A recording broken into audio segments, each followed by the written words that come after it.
my next question to you, indeed, is this.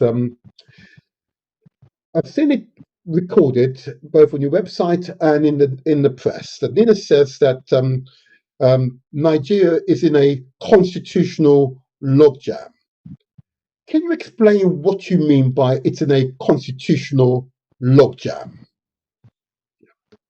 Yes.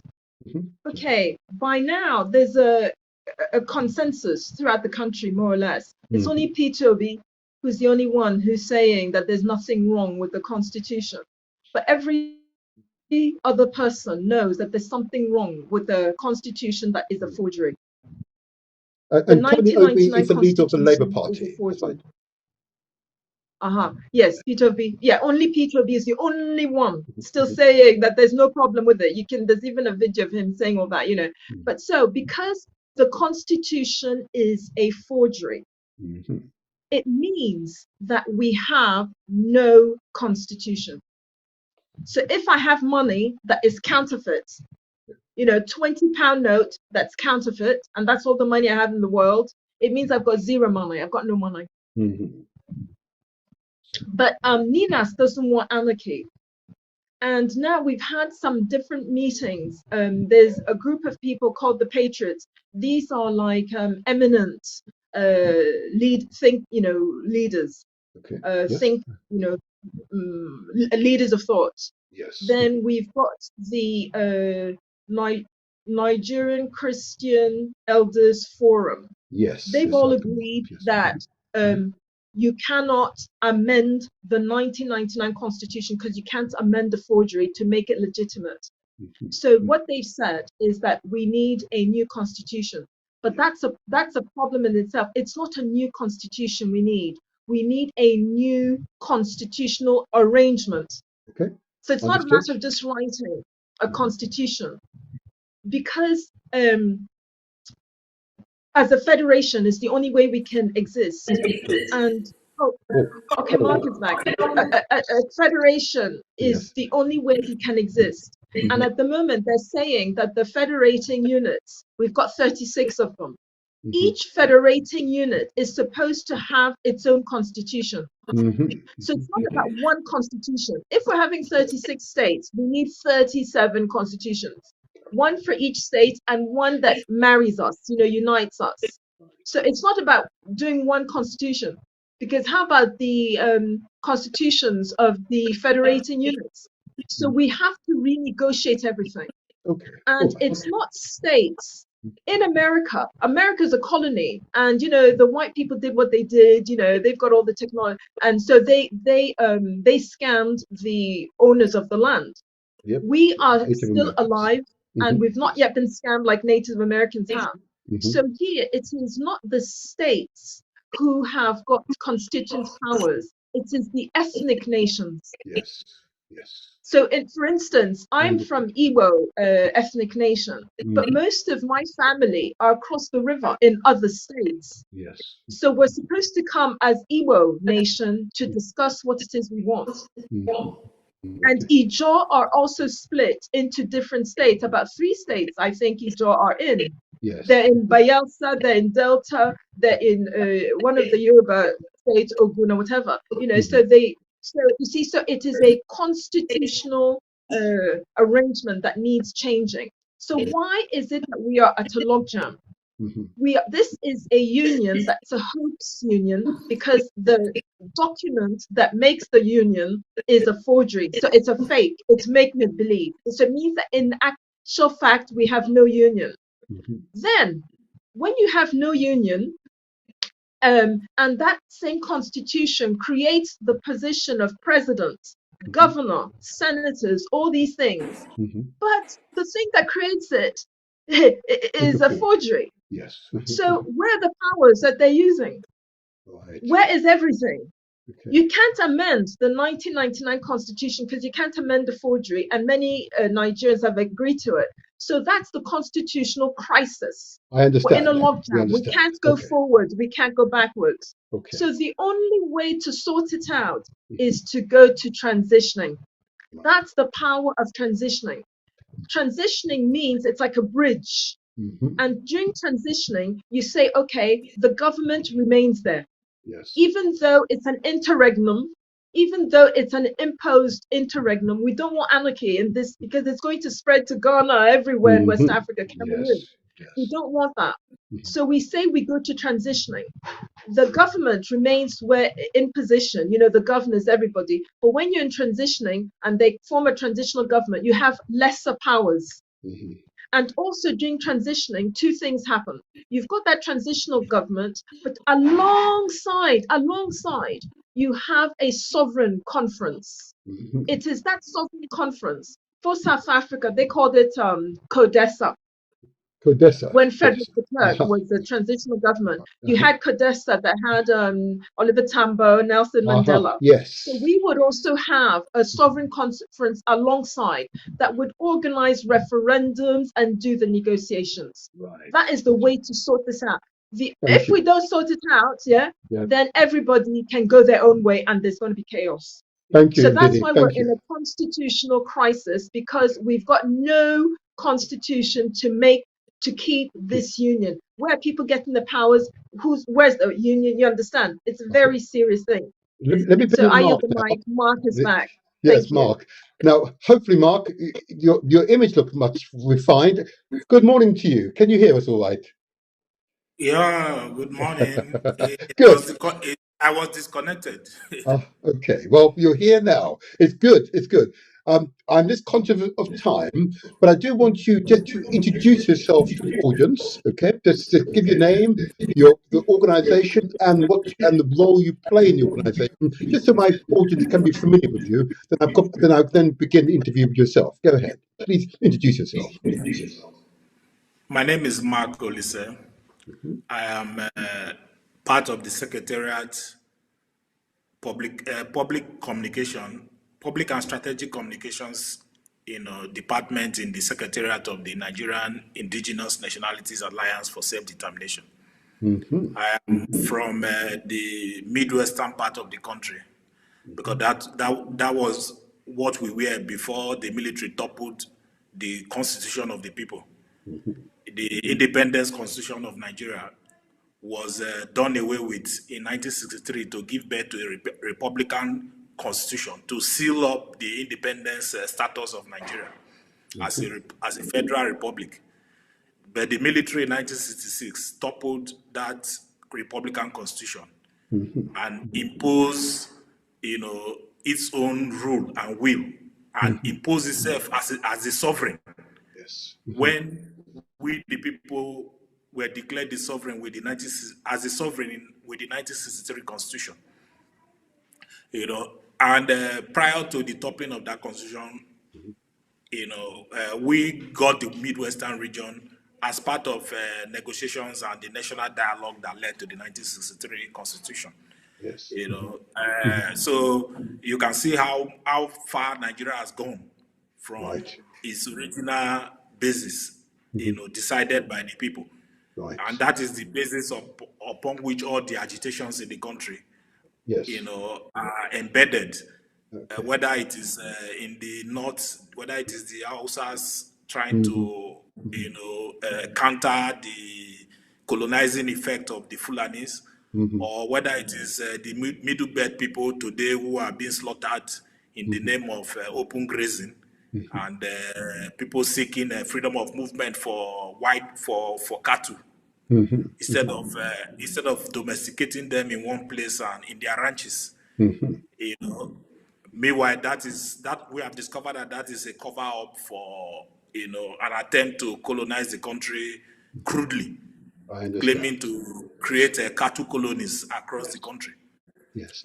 Then whether it is the Yorubas who are asserting and making declarations of Oduduwa nation, or whether it is in the eastern part of the country where people are saying that returning to the Biafra declared by Colonel Ojukwu and others is the only way out. So all of these are embedded in the usurpation of the sovereign powers of the people by the military and the narrow elite interests that they represent. A question for you in that case, and just for clarity's sake. So Ninas is a word at the tip of the spur, but the message is a message for all Nigerians. So NINAS is a organization made up of many peoples. I understand you have a Euro block, is that right? Within NINAS? Yeah, NINAS is an alliance of Please, yes. Go ahead. of all the groups that are carrying out activities to enforce their right to self-determination. Okay. Yes, NINAS is an alliance of groups that are carrying out activities to exercise their right to self-determination. You know, these groups hitherto had been exercising these rights in isolation of other groups that suffer the same, you know, Yes, that suffered the same situation or circumstances with them that's in right. terms of this military imposition Yes. of the constitution and taking away the land of the people through the Land Use Act, taking away the natural resources of the people through the Petroleum Resources Act and several other of such of related acts of the military, which have been encoded, all those acts of the military by which the resources and land and sovereignty of the people were usurped have been codified into what they now call the 1999 Constitution, upon which this so-called democracy is built on. Yes. So that is the basis of all the agitations by these groups. There are several of such groups, you know, in the country. So NINAS is an alliance of all of these groups with the main purpose of toppling that constitution. Yes.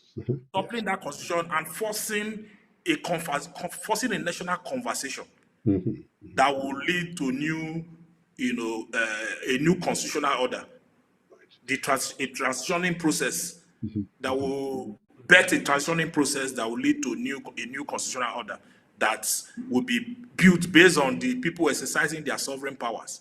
Absolutely. Which means that they will have to agree on how they will govern their selves, their constitution, and what powers they are going to, you know, concede to a central body that they will agree to federate to, and not forced to federate. Right. Okay. And of course, I've read that in December 16th in 2020, you declared or proclaimed a force majeure. Is that right?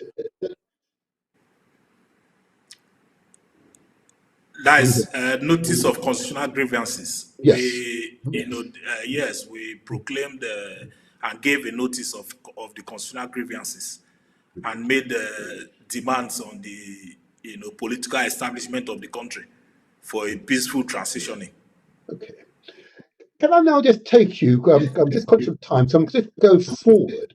And as you'll be aware, that here in London and the borough, the municipal area that I represent, we have the highest concentration of Nigerians in Britain, concentrated here in one municipal area. Okay.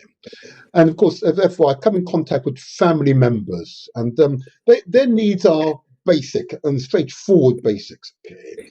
So if the NINAS alliance was successful, what would it mean for families in Nigeria? How would their circumstances change? It is not NINAS that will be successful. Indeed. It is whether the people will be successful in getting their freedom and getting their sovereignty restored. Okay. And you know what it means when the people exercise their sovereign powers.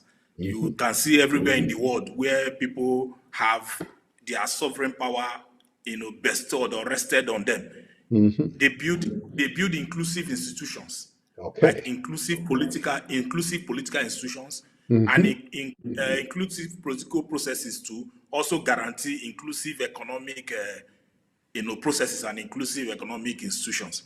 Okay. And you know what that entails for Great Britain, for the United States, for South Korea, for Japan, yes, for Australia, for Canada, for Western Europe. Yes. And some part of Eastern Europe, they are trying to buy into that, Poland and the rest.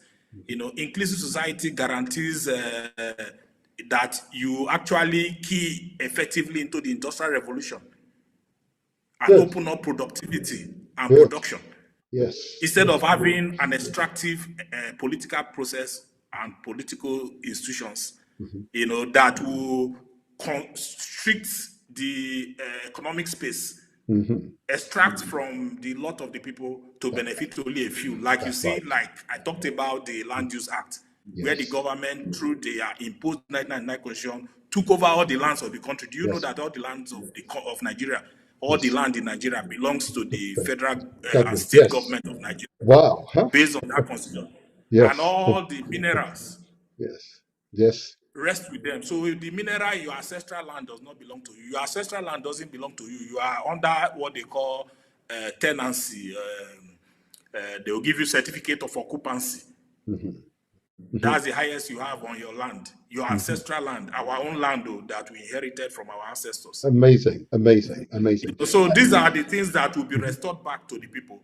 Yes. Then you have economic institutions where, if you have great ideas like Elon Musk, Jeff Bezos, yes, then Virgin Atlantic founder, yes, and the rest, you have access to credit. You have there will be institutions already in place. You have access to credit and support for you to grow that idea. Innovation will be facilitated easily. Jobs will be created randomly. Let me just interrupt there.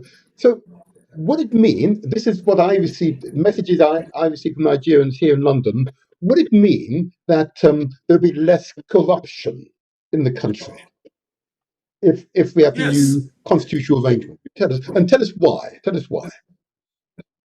Because corruption is a major feature of an extractive institution, extractive political institutions that they have put in place to take away from the majority, to benefit a narrow interest group. Like if you must have heard, Dangote became this rich because of patronage, licensed by the authority that is exclusive to him and away from other people. A form of, in fact, a major monopoly. Yes. These are features of non-inclusive, or what some political economists refer to as extractive political institutions. They create extractive economic institutions and deprive the majority. Your idea dies with you. Like the banking sector in Nigeria today, as we speak. Yes. You see them, they lend money to politicians. Amazing. To the government, because they lend money to the government, they will not lend money to you, the innovator. That's right. In fact, innovation dies with you. Yes. They lend money to the oil corporations who are extracting oil on behalf of Nigeria, and a lot of the oil is lost in transit, unaccounted for. They lend money to those people, but they will not lend to you, the innovator, the small and medium scale enterprise, the man who wants to, drive innovative growth, to increase the productivity, to increase national productivity. They will never support you, because that is how the economy is organized. I've got to say, Mark, I've read an interesting article on the purchasing power of Nigeria. The GDP is estimated at 1.1 trillion in the formal economy, but there's a further 1.1 trillion in the informal economy. Yeah, and if you were able to bring the informal economy back into the formal economy, the economy will be worth more than $2 trillion. It's an astonishing figure, and go to show how much corruption, how much theft is underway as we speak. Which is why I've got to support the NINAS initiative and the alliance that you've created. Another question, if I could take you on very quickly, another basic question Nigerians always challenge me, particularly when speaking to politicians, and I'm a politician, can you believe that, of course, is that would it mean that Nigerians will be guaranteed access to reliable electricity? You see? I speak to Ndidi every so often, and I'm always astonished that she doesn't have reliable electricity. Would it mean, if you're successful, the alliance is successful, there'll be reliable electricity for all Nigerians? Over to you, Mark. Yeah, consequentially, when you have a system that is functioning, that releases the creative energies of the people, that eliminates poverty as a culture. Sorry, eliminates corruption as a political culture. Yes. Definitely everybody, merit will be the basis of determining national assignments, public assignments, and even business activities will be guided. Yes. Recruitment processes and the rest will be guided on the basis of merit, a merit-based system. Even the educational institutions will, brace up to contribute their quota, because there will be no room for nativism and other nepotistic or ethnic redentism, which has become the basis for negotiating who gets what and when. Well within said. the current corrupt Nigerian political arrangement. Well said. Well said. Now, I read another article which was suggested that for every 100 Nigerian graduate, more than 80% go overseas to pursue their careers. In other words, there's a real brain drain from Nigeria. But my next question to you is another basic question, and these are if you satisfy people's basic needs, and of course you have a society. Will that mean that the government would invest in good healthcare, good schools, and good universities if the new arrangement were put in place? Over to you, Mark. Yeah, it's the same for all sectors of the society, not just the government. The government will become more responsible under an arrangement in which power resides in the people. Yes. And inclusive institutions have been created, both political and economic. And the economic processes and political processes are transparent. You will see that the educational institutions will flourish. They will become like you have in the UK and in the US, Canada, and elsewhere. And jobs will be everywhere. Yes. You understand? And so you have more of Nigerians overseas returning back to key into the renewed national vigor. Right. Yes. Agreed. So this brain drain will be reversed, and the immigration crisis being suffered in the US, and even the border crisis in the US and the rest, Nigerians will contribute lesser to that. People who will be going out for other social reasons. I mean, personal social reasons, and not a reason of collapse or the lack of freedom or lack of opportunities in their countries. Okay. Thank you. And I know there are many Nigerians who will be listening and viewing this podcast and wanted to hear you say those words, But the world will be much better if Nigeria reconfigures so that we can have peace that leads to prosperity for all peoples of Nigeria. Can I ask them that this is a movement? It doesn't matter if you're Igbo or Hausa, if you're Yoruba or other person from Nigeria. It is the same mission. It is clear. The mission is clear.